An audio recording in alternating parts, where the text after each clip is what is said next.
I'm Sean, and this is my story. Sometimes it's not easy to just be yourself, especially if you don't know who you are. This was an issue that I dealt with for a long time, because I was confused about a big part of who I was, my gender. When I was born 34 years ago, people assigned the gender female to me based on my biological sex, but it never felt right. And it wasn't until the age of 27 that I found something that did. And this is the story of what I went through to realize that I am a transgender man. When I was young, way back in the 80s, I would remember looking at myself in the mirror and seeing a little girl staring back at me, and I would think, well, who's that? I know that's me, because I'm looking into a mirror. I was a smart kid. But who I see and how I feel on the inside are two different things. Because inside, I feel like a boy. I couldn't understand this as a kid. So instead, I would jump at the chance to play the dad or the brother or the son when my sister and I would play house. And I would cut my hair short and wear boys' clothes if my parents would let me.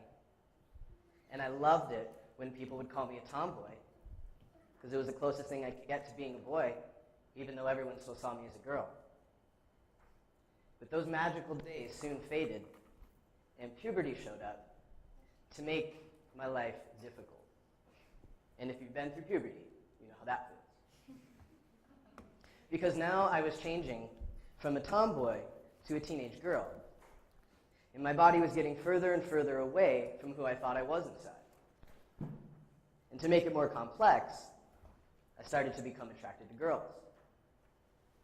I couldn't understand why I wanted to be the guy dating the girl, but that I had a girl's body. It didn't feel okay for me to think this way, based on what I was told about how boys and girls should act and look. So I didn't tell anyone. I was afraid they'd think that something was wrong with me.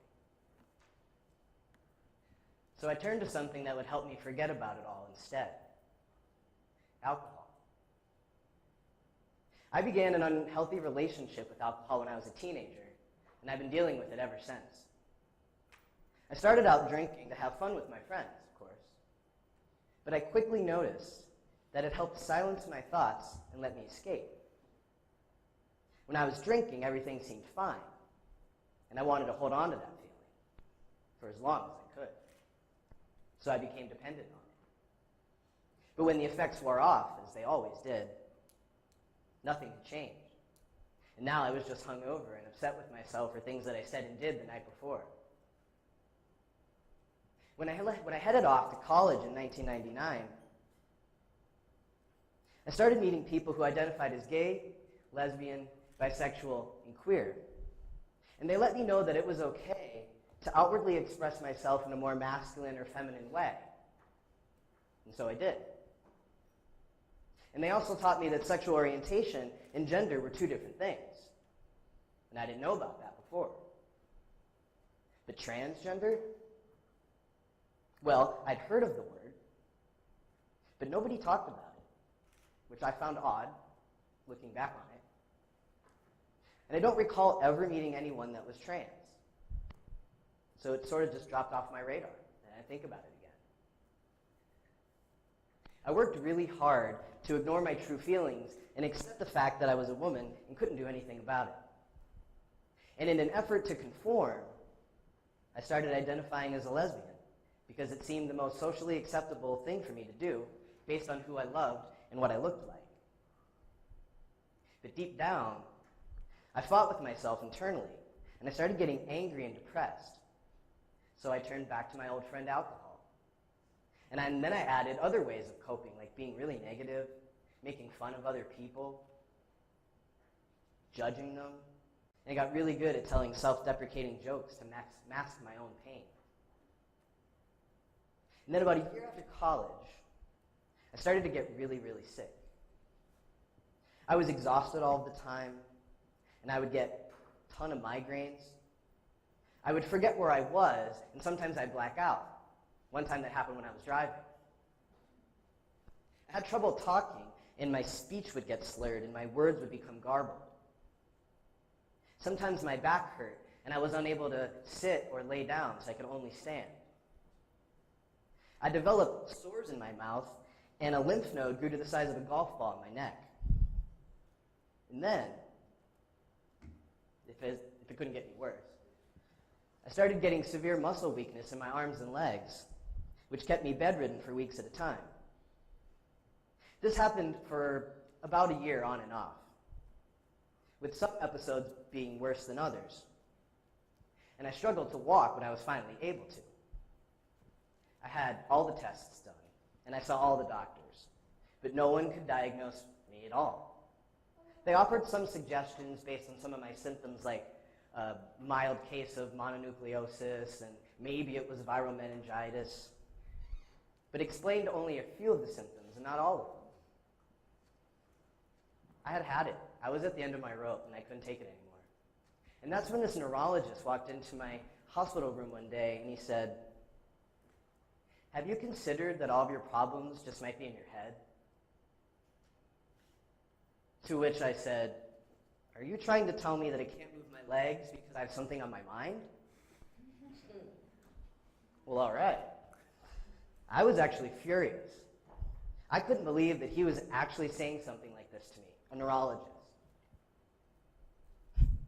But years later, I realized he was right. I was literally making myself physically sick over stress, anxiety, and fear about what I was hiding. I ended up recovering with the help of my family and some physical therapy, of course. But I never did address what was really going on. Instead, I packed up my life in Pennsylvania and I moved 1,100 miles away to Florida, hoping to start over. But it didn't work that way. Because once I got here, my thoughts came back in full force. And this time, I leaned heavily on alcohol to cope, and I neglected my physical and mental well-being in many ways. I had no idea what self-care was, so the only deep breathing I did to relax came in the form of drags off my cigarettes. I ate terribly, and my body suffered, but I refused to take a hard look at what I was doing and what my habits were. And when things spiraled out of control, I did what anyone would do. I got myself into a relationship with someone. Because that seemed right. It was a very messy one that ended for a variety of reasons. And it left me heartbroken, to be honest. But it made me realize a lot of things about myself, including the fact that I was really unhappy living as a woman. I wanted to desperately change myself emotionally, socially, physically, mentally, to match the guy that was trapped inside all this time. And if I didn't, I felt like I'd be miserable forever. And I wasn't sure that I had the strength to handle that. So at the end of the relationship, when my partner flat out asked me if I wanted to be a man, I finally, after all that time, said yes. It was the first time I ever said it out loud. And in that moment, everything changed. I got in touch with a therapist to help me process what I had just said. And after a few months of talking with her about my entire life, I discovered that I was actually the word that had eluded me for so many years: transgender. I had finally found that thing that made more sense to me. But I really didn't know anything about it. So what did I do? Well, I Googled it, of course. And I found almost everything that I needed to know about being a transgender man on the internet. But the pictures, the blogs, and the websites, they weren't enough for me. And if you know me, this makes sense. It was important for me to talk with other transgender people in person and hear their stories before I could come to terms with how this new discovery would impact my life. And I was able to meet some amazing people. They came from a variety of backgrounds and all different ages. And this is what they all taught me: that we are all unique, and that my story is not their story, so I should never compare the two. That I didn't have to conform to the gender roles and stereotypes that I was cultured with my entire life. That I could love who I wanted to love and be whatever type of man or person that I wanted to be. And that what matters most is what is inside people's hearts, not how they look or what they wear.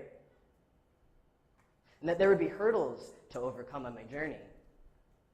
But if I always trusted in myself,